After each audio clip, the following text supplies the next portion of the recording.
अस्सलाम वालेकुम फ्रेंड्स, हैदराबाद के तमाम नाज़रीन को मेरी तरफ़ से खुश आमदीद। दोस्तों, मैंने आपसे पहले तो काफ़ी दफ़ा आपको बता चुका हूँ कि ये स्टोरीज़ मैंने लिखी हैं, गर्दिश, घाव, सरफिरा और इस तरह की। लेकिन आज मैं थोड़ा सा फ़्लैशबैक में चला गया। मैंने अपनी पिछली जो पुरानी स्टोरीज़ हैं उनका रिकॉर्ड निकाला और देखा तो मैंने बहुत सी कहानियाँ लिखी थी स्टार्टिंग में, और मैं उनमें से चंद एक आपको बताना चाहता हूँ जो मैंने ख़ुद लिखी थी। आप उनको भी सुनिए। और कुछ कहानियाँ ऐसी हैं जो मैं दोबारा अपलोड करना चाह रहा हूँ, जैसे कि मैंने अभी कुछ दिन पहले की थी एक पुरस्रार ख़ज़ाना। ये भी कहानी मैंने बहुत पहले लिखी थी, लेकिन ये कहीं पड़ी रह गई, फिर मैंने उसको अपलोड नहीं किया था। तो अब मैंने उसको दोबारा अपलोड किया, आप लोगों को पसंद आई। इसी तरह मैं कुछ और कहानियों की तरफ भी आपकी तवज्जो दिलाना चाहता हूँ। ये एक कहानी थी, मैंने आज से 3 साल पहले लिखी थी। जो ये पहली कहानी नहीं थी ये हैदराबाद की, क्योंकि इससे पहले भी छोटी छोटी कई ऐसे मतलब शॉर्ट वीडियोस थी जो मैं अपलोड करता रहा हूँ, और उनमें से भी जो मुझे अच्छी लग रही हैं मैं अब दोबारा उनको री अपलोड कर रहा हूँ। उनको दोबारा जो है वो अच्छे तरीके से बना के, बहुत सारी तो डिलीट कर दी गई थी। तो ये एक पुरस्रार दुल्हन और नेक मौलवी साहब का अजीब किस्सा, ये मैंने पहली दफ़ा जो हैदराबाद की शुरू की कहानियाँ लिखी थी उसमें से लिखी थी। इसके तकरीबन 6.25 लाख व्यूज़ हैं, ये आप चेक कर सकते हैं। फिर ये 1.6 मिलियन इसके हैं व्यूज़ हैं। ये एक आमिल की कहानी, ये मैंने ख़ुद लिखी थी और ये भी आप चेक कर सकते हैं। उसके बाद ये शमशान कहानी मैंने लिखी थी, ये आप चेक कर सकते हैं। उसके बाद ये पुरानी कब्र मैंने कहानी एक लिखी थी, आप इसको चेक कर सकते हैं। फिर ये गर्दिश, जैसा कि आप जानते हैं, आपने इसको सुना भी, आपने पसंद भी किया। और उसके बाद ये सरफिरा मैंने कहानी लिखी थी, और फिर ये कफन एक कहानी थी, ये लिखी। और ये मैंने कहानी बड़े दिल से लिखी थी, एक गांव के मौलवी और आसिफ़ बच्चे की अजीब कहानी। तो उन दिनों आपको पता है स्टार्टिंग डेज थे तो वक्त ज़्यादा होता था, चैनल का लोड ज़्यादा नहीं था, तो बड़े आराम तसल्ली से कहानी लिखता था। तो ये कहानी मैंने बड़े प्यार से लिखी थी, ये बड़ी दिलचस्प कहानी है, आप सुनिए इसको। ये मैंने अभी उर्दू कॉर्नर पे भी शेयर की है। एक बच्चे और मौलवी साहब का किस्सा, वो कौन था के नाम से एक कहानी है, ये आप ज़रूर सुनिएगा। उसके बाद ये मैंने कहानी एक और लिखी थी, कफन पोश औरत। ये भी एक आइडिया मेरे दिमाग में आया था तो मैंने इसी पर पूरी कहानी बनाई, कफन पोश औरत। ये भी हैदराबाद चैनल पे है, ये आप सुनिए, ये बड़ी अच्छी कहानी है। और उसके बाद जिन्नात की महफ़िल, ये कहानी कुछ लिखी। एक ये मैंने कहानी लिखी थी साया, ये इसका बेसिक थीम मैंने कहीं से लिया था, और उसके बाद फिर आगे जो कहानी सारी लिखी थी वो मैंने ख़ुद लिखी थी, साया कहानी, ये आपने सुनी होगी। और उसके बाद छोटी शॉर्ट स्टोरीज तो बहुत सारी हैं जो मैंने लिखी हैं, अब मुझे सबका याद भी नहीं है कि मैंने कौन सी लिखी। वो जब पुराना रिकॉर्ड देखते हैं तो फिर पता चलता है कि ये वाली कहानियाँ जो मैंने लिखी थी। तो इसलिए मैं आज देख रहा था, अब जो है ना वो उसकी चोर कहानी की नेक्स्ट एपिसोड आज आ रही है, तो आप उसके बारे में परेशान मत हो। बहुत सारे दोस्त करते हैं नीचे मैसेज कि वो जी अपलोड करें, तो वो ज़रूर अपलोड होगी। बाकी जिस तरह मैंने पूरी की हैं वो भी होगी, और जो इनका कहानी है सैयद गौस अली की, वो भी मैं स्टार्ट कर रहा हूँ कुछ दिन में। ये घाव एक कहानी मैंने लिखी थी। अच्छा, बेसिकली मुझे कुछ लोग कहते हैं आप ऐसे एक नौजवान की कहानी लिखते हैं जिसे हर तरफ से बेवफाइयाँ मिलती हैं, ज़ख्म मिलते हैं। तो बात दरअसल ये है कि दुनिया में ऐसा ही है कुछ सिलसिला, जो कहानियों में होता है वो रियलिटी में होता है। कि अब मेरा ख्याल है इस कहानी में तकरीबन बहुत सारी लड़कियां उस लड़के का दिल तोड़ती हैं, और ये ज़िंदगी में होती हैं, रियलिटीज़ होती हैं। उसी रियलिटीज़ को हम जो है वो सोसाइटी से लेके, समाज से लेके उसको अपनी कहानियों में जो है हम उसको पेश करते हैं। तो ये कहानी घाव बड़ी अच्छी कहानी है, और इसी तरह की दुनिया होती है। आपको पता है कि बहुत सारे लोग ऐसे दुनिया में ज़्यादातर होते हैं, वो जो बहुत वफ़ा तो इस दुनिया में कम है ना, कि आप बहुत ज़्यादा किसी पे ट्रस्ट करते हैं, लेकिन वो एंड में जाके बंदा वो फिर आपको ऐसा धोखा देता है कि आप यकीन नहीं आता कि ये वही बंदा है जिसके लिए मैंने इतना खलूस रखा दिल में। तो ये रियलिटी है, ये रियलिटीज़ होती हैं दुनिया में। और ये देखिए कुछ एक्सेप्शंस भी होती हैं कि वफ़ा भी होती है, लेकिन ज़्यादातर जो रियलिटी है ना, उसको जो माशरे में ज़्यादा चीज़ें होती हैं समाज में, उन चीज़ों को जो है वो फोकस किया जाता है हमेशा। जो मेजॉरिटी जो एक्सपीरियंसेस होते हैं ना ज़िंदगी में, जो एक्सपीरियंस होता है उसको फोकस किया जाता है, और आप समझते हैं कि ज़्यादातर तो यही कुछ होता है ज़िंदगी में। और ये जो आप देख रहे हैं ना, इसमें शॉर्ट स्टोरीज़ बहुत सारी हैं जो मैंने लिखी थी, जो सिंगल स्टोरीज़ थी, तो मुझे सब के बारे में याद नहीं है अब। और ये ग़ुलाम रूहें बड़ी अच्छी एक कहानी है। एक लड़का एक लड़की को ट्यूशन पढ़ाने जाता है और फिर बाद में जो उसके साथ, ये बड़ी अच्छी कहानी है, ये मेरी लिखी भी नहीं है, ये आप सुनिए, ये भी बहुत अच्छी कहानी है। ये जिनज़ादी कहानी है। और उसके बाद ये चुड़ैल दुल्हन हाफिज़ कुरान की कहानी। मैं ये नहीं कह रहा कि ये सब मेरी लिखी हुई है। ये हुस्ना और जिनज़ाद मैंने लिखी थी कहानी।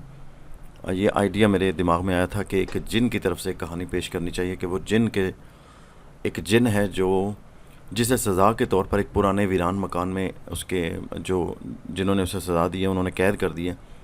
तो उस मकान में एक लड़की आती है जो उसके दादा का मकान होता है। तो वो अपने जो शहर वाले मकान है वहाँ से उनको निकाल दिया जाता है। तो वो गांव वाले उस मकान में आ जाते हैं जिस भी मकान में वो जिन को सज़ा के तौर पर उन्होंने कैद किया होता है। तो वो जिन जब उस लड़की को देखता है तो उस पर आशिक हो जाता है। लेकिन वो लड़की बड़ी खुदगर्ज निकलती है और इस तरह की। फिर ये बड़ी अच्छी कहानी मेरे दिमाग में आई थी, आप सुनिएगा ये भी अगर आपने नहीं सुनी तो। और उसके बाद ये बंद मकान और चौकीदार, ये लेकिन कहानी कुछ अधूरी रह गई थी। इसको अब मैं दोबारा इंशाल्लाह पूरी, मैं एक सारी कहानियों पे पीछे जो एक नज़र दौड़ा रहा हूँ। एक और कहानी थी जो अक्सर दोस्तों ने कहा है कि वो आपने जो है उसका एंड कोई अच्छा नहीं हुआ था। उस कहानी का नाम था चमकी। वो कहानी भी मैंने लिखी थी, वो उर्दू कॉर्नर पे है। ये भी मैं फ़िलहाल जो आपको कहानियाँ बता रहा हूँ ये सिर्फ हैदर वाइस की कहानियाँ बता रहा हूँ जो मैंने लिखी थी। तो इन कहानियों को मैं दोबारा जो है वो फोकस कर रहा हूँ। फिर ये एक मैंने सिलसिला पेश किया था जिसमें जो रियल इंसिडेंट्स थे, जो हकीकी वाक़यात गुज़रे हैं पाकिस्तान बनने से पहले, हिंदुस्तान जब ये पूरा हिंदुस्तान था, तो उस वक्त की जो वाक़यात लोगों ने अपने ऐनी शाहिद जो लोग हैं उन्होंने बयान किए हैं बुक्स में। ये वो एक सिलसिला मैंने शुरू किया था ट्रू हॉरिबल इंसिडेंट्स के नाम से। इसमें कोई 8-10 कहानियाँ मैंने पेश की थी। इसकी भी कुछ कहानियाँ भी बाकी हैं, तो वो भी पेश करनी बाकी हैं। उसके बाद जब यहाँ से ये शुरू हुई अंबर नागमारिया, तो उसके बाद फिर शार्ट स्टोरीज़ थोड़ी कम आई जिसकी वजह से आपने कुछ गिला भी किया। लेकिन मैं कोशिश करता रहूँ साथ साथ दूसरी सीरीज़ भी और शार्ट स्टोरीज़ भी लाता रहूँ। बीच बीच में मैंने बहुत सारी की हैं। और ये देख रहे हैं, ये रूह का राज, गाँव के भयानक कातिल चुड़ैल, ड्रैकुला की हैरत अंगेज़ कहानियाँ, ये इस तरह छोटी छोटी कहानियाँ मैं लाता रहूँ बीच में। कुएँ की डायन, ये आप देख रहे हैं ना, शार्ट स्टोरीज़ को मैंने रोका नहीं है। अब मैं शार्ट स्टोरीज़ को ज़्यादा फोकस कर रहा हूँ, उनको ज़्यादा। अंबर नागमारिया तो मैंने पूरी करनी है, लेकिन अब शार्ट स्टोरीज़ को भी मैं जो है वो साथ लेके चल रहा हूँ। ये सराय की चुड़ैल मैंने कहानी लिखी थी, बहुत अच्छी कहानी थी, ये भी मैंने ख़ुद लिखी थी। इसलिए मैं आपको बता रहा हूँ, मुझे सब कुछ याद नहीं है कि मैंने कौन कौन सी कहानियाँ लिखी, क्योंकि सारी मिक्सड अप होती हैं, तो इसलिए सब के बारे में याद रखना जो है वो मुमकिन नहीं होता। लेकिन मैंने अब सब स्टोरीज़ को रीअरेंज कर रहा हूँ। और जो जो बीच में नहीं है, अभी मुझे कुछ कहानियाँ और मिली हैं जो अपलोड नहीं हुई अभी तक, जो लिखी हुई पड़ी हैं वैसे ही अपलोड नहीं हुई, तो उनको अब मैं इंशाल्लाह अपलोड कर रहा हूँ। और एक चोर कहानी थी, वो एक कहानी थी, शार्ट स्टोरी थी, एक छोटी कहानी थी, वो मैंने लिखी और मुझे पसंद आई, आप लोगों ने पसंद की, और उस पर मैंने 3 सीरीज़ बना डाली। अब उसका तीसरा सीज़न मैं जो है वो अपलोड कर रहा हूँ। पहला सीज़न मैंने लिखा खुद सारा, दूसरा सीज़न भी लिखा, अब तीसरा लिख रहा हूँ। हमज़ाद के 2 सीज़न थे जो जेन्युइनली लिखे गए थे, एक बड़े राइटर हैं शमीम नवीद साहब, उनके थ्रू। और फिर तीसरा और चौथा जो सीज़न था उसका मैंने वो बनाया, वो ख़ुद मैंने लिखा। तो वो आपने सुन लिया उसको हैदर वाइस 2.0 पे। तो अब हमज़ाद सीज़न 5 भी पेश होगा, लेकिन चोर सीरीज़ मैं लिख रहा हूँ। इसके बाद उसको मैं लिखूँगा और उसके बाद पेश करूँगा। और ये कहानी मैंने एक लिखी, ये एक सच्चा वाक़या था, किस्सा अंधेरी रात का। तो ये जो कुछ वाक़यात ऐसे होते हैं, स्पेशली जो मैं आपको बता रहा हूँ कि उर्दू कॉर्नर पे कुछ कहानियाँ ऐसी होती हैं जो मैं ट्रू इंसिडेंट से लेता हूँ। कुछ कहानियाँ तो वो हैं जो ख़ुद हमने अपने बड़े बूढ़ों से सुनी हैं जो अब दुनिया से चले गए हैं, और कुछ जो मेरे सराउंडिंग में हैं, जिन लोगों से मेरी रोज़मर्रा मुलाकात होती है। और कुछ बाज़ औक़ात तो मैं ख़ुद ऐसे लोगों को ट्रेस करके उनसे टाइम लेके उनको जाके ऑन स्पॉट मिलता हूँ और उनसे फिर पूरा वो वाक़यात लेता हूँ। जैसे मैंने वो एक 2 कसाईयों वाला वाक़या आपने सुना, वो यहाँ पे एक फैमिली है जो इंडिया से माइग्रेट करके उस टाइम पार्टीशन से पहले, अब जो मौजूदा इंडिया वहाँ से पार्टीशन से के वक्त आए थे यहाँ पे, तो उनके साथ वो पेश आया था। तो मैं उनके घर पे गया, उनसे मिला और उनसे सारी मैंने बात मालूम की और उनके नाम ही ओरिजिनल मैंने उसमें लगाए हैं। तो बड़े खुश हुए कि आप हमारी इस कहानी को आप पेश करें ज़रूर। तो वो बुज़ुर्ग बीमार थे बेचारे, अब मुझे पता नहीं कि वो ज़िंदा हैं या नहीं। तो वो ये हरियाणा के रहने वाले थे, तो उनके साथ वो बात पेश आई थी इधर जब वो पाकिस्तान में आए थे। नहीं, ये पुरानी बात है, आज से 40 साल पहले की, 50 साल पहले की। तो ये इस तरह के उर्दू कॉर्नर पे जो बहुत सारी, एक तो फ़िक्शन स्टोरीज़ होती हैं जो बादशाहों की या इस तरह की, तो लेकिन जो ट्रू इंसिडेंट्स होते हैं वो कुछ ऐसे वाक़यात होते हैं जो मैं, जिस तरह एक रीच का वाक़या है, तो ये इंसिडेंट्स ऐसे हैं जो मैं ट्रूली लोगों से मिल के, उनसे डिस्कशन करके, उनसे पूछ के फिर मैं उसको एक कहानी की शक्ल में बताता हूँ। अब जो पुराने लोग बताते हैं वो तो अपनी लैंग्वेज में बताते हैं, पंजाबी में अपना सारा वो मुझे बता देते हैं कि या अपनी कोई भी जो लैंग्वेज है उनकी, जो लोकल है, अगर कोई पठान है तो वो अपनी बेचारा अपनी उर्दू में बताएगा, अगर कोई सिंधी है तो वो अपने अंदाज़ में बताएगा, पंजाबी है तो अपने अंदाज़ में बताएगा। तो वो मोस्टली हमारा वास्ता तो पंजाबियों से पड़ता है, तो फिर वो अपने अल्फाज में बताते हैं, तो उसको फिर आगे कहानी की शक्ल में तरतीब देना हमारा काम होता है एक राइटर का। तो फिर हम उसको पूरी कहानी की शेप देते हैं। एक ये कहानी मैंने लिखी थी आज से कुछ थोड़े टाइम पहले, एक साल पहले मैंने ये कहानी लिखी थी, किस्सा खंडर वाले मकान का। अब ये मुझसे मोस्ट जो है वो आप कह सकते हैं मुझसे बहुत नज़दीकी ये वाक़या पेश आया था। तो ये भी एक इंडियन माइग्रेटेड फैमिली थी, उनके साथ पेश आया था, और बाकायदा मैंने ऑन स्पॉट ये घर जाके देखा और इस वाक़े को मैंने ख़ुद लिख के और एक कहानी की शक्ल दे के आपकी खिदमत में पेश किया, तो ये आपने पसंद किया। तो इसी तरह मैं आपको ये बताना चाह रहा था कि आप, बहुत सारी कहानियाँ ऐसी हैं जो मेरी लिखी हैं जो मुझे, जिनका अभी मुझे मालूम भी नहीं है, तो आप सुनिए। और बेसिकली जो मेरी कहानी लिखी होती है उसके नीचे मैं लिख देता हूँ कि रिटन बाय एस हैदर, ठीक है।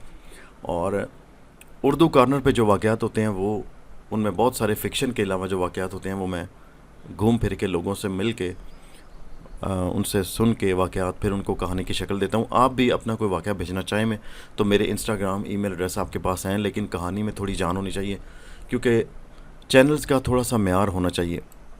कुछ वाक़यात बिल्कुल छोटे छोटे होते हैं, शॉर्ट शॉर्ट, वो इतने ज़्यादा इंटरेस्टिंग नहीं होते, फिर उसको वैसे ही लंबा खींचना वो थोड़ा ठीक नहीं होता। तो कहानी ऐसी हो ना जिसमें थोड़ी सी जान हो, जिसमें पूरा एक वाक़या हो कि ये पेश आया।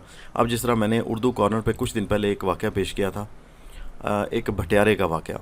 एक भटियारा, जो भटियारा आपको पता है, जो ये रोटियां वगैरह बनाते हैं, ये नान, तो ये अपलोड हुई है कहानी, इसके 65,000 व्यूज़ हुए थे।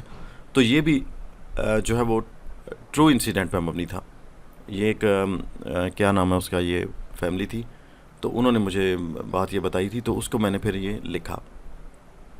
ये जूनागढ़ की एक फैमिली थी जो माइग्रेट हुई थी, तो उनके एक बुज़ुर्ग हैं, वो आजकल बीमार हैं काफ़ी, तो उन्होंने मुझे बताया था, तो उसके बाद मैंने इसको लिखा। तो आजकल मैं बहुत सी अपनी स्टोरीज़ पुरानी जो मुझे नहीं भी याद थी कि मैंने अपलोड की या नहीं, उनको चेक करके अपलोड कर रहा हूँ। जिस तरह आपने पुरस्रार ख़जाना कहानी सुनी, वो ये हैदर वाइस पे अपलोड हुई और आपने सुनी और उसको पसंद किया। ये वाली कहानी थी पुरस्रार ख़जाना। तो उस तरह की कुछ और कहानियाँ भी मैं लेके आ रहा हूँ, और आप बिल्कुल इसके बारे में घबराइए मत कि मैं अंबर नागमारिया को भूल जाऊँगा। जब अंबर नागमारिया भी मैंने तेज़ करनी है तो फिर इसको ज़्यादा अपलोड शुरू कर देना, तो आप इंशाल्लाह इसको बहुत जल्द मैं फ़िनिश कर दूँगा। और इसको मैं आपको ये भी बता दूं कि मैं 200 तक फ़िनिश नहीं करूंगा, इसके जितने आगे जेन्युइनली पार्ट्स लिखे गए हैं, जितने पार्ट्स ए हमीद साहब के लिखे हुए हैं, वो सारे अपलोड करूंगा। और अनका जो है वो सईद गौस अली साहब की, वो काफ़ी इंटरेस्टिंग है, वो भी आ रही है। और चोर को सबसे मेरी प्रायोरिटी है मेरी, कि सबसे पहले मैंने चोर को फ़िनिश करना है, और उसके बाद आप दोस्तों की डिमांड सारी मैं पढ़ता हूँ, और आपके जो कमेंट्स हैं वो ज़रूर पढ़ता हूँ मैं। एक बात आप ये जहन में रखिए कि हर एक के कमेंट का जवाब देना मुमकिन नहीं होता, क्योंकि हम काम करते करते साथ साथ किसी टाइम जो है मैसेजेस भी पढ़ लेते हैं, आपके कमेंट्स भी पढ़ लेते हैं, तो उसको ज़रूर मद्देनज़र रखा जाता है। आप फ़ीडबैक ज़रूर देते रहिए। अगर आपको जवाब नहीं भी मिलता तो आप ये जहन में ज़रूर रखिए कि आपका पैगाम मुझ तक पहुंच जाता है। आप सब दोस्तों का बहुत बहुत शुक्रिया।